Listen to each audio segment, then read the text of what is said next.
I've been attached with the feeling of waking up with you by my side.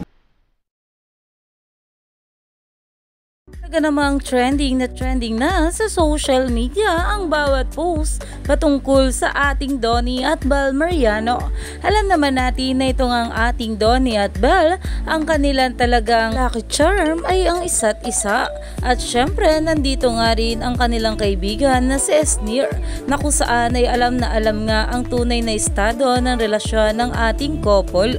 Pero ito na nga guys ang pag-uusapan natin, dahil talaga namang itong si Esnir ay nag-post nga sa kanyang social media account na kung saan ay talaga namang nag-trending. Narito nga guys sa nasabing video, sabay-sabay tayong kiligin.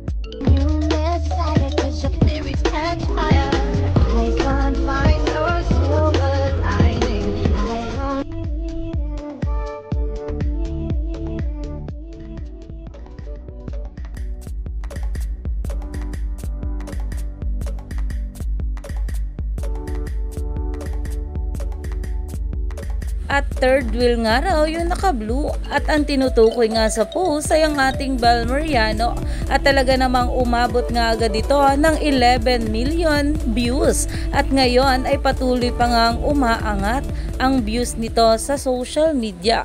Kaya naman talagang umani nga agad ito ng maraming komento na ayon nga rito sumabak sa Lalala TikTok Challenge sila Donnie Pangilinan at Belle Mariano kasama ang content creator na si Esnir Ranolio. Magkakasama rin ang tatlo sa seryeng How to Spot a Red Flag na mapapanood na sa Primetime TV simula Lunes, January 27. At talaga namang kilig, malala nga at sobrang happy nga rito ng ating mga bula. Kaya naman stay tuned lang tayo for more updates sa ating couple.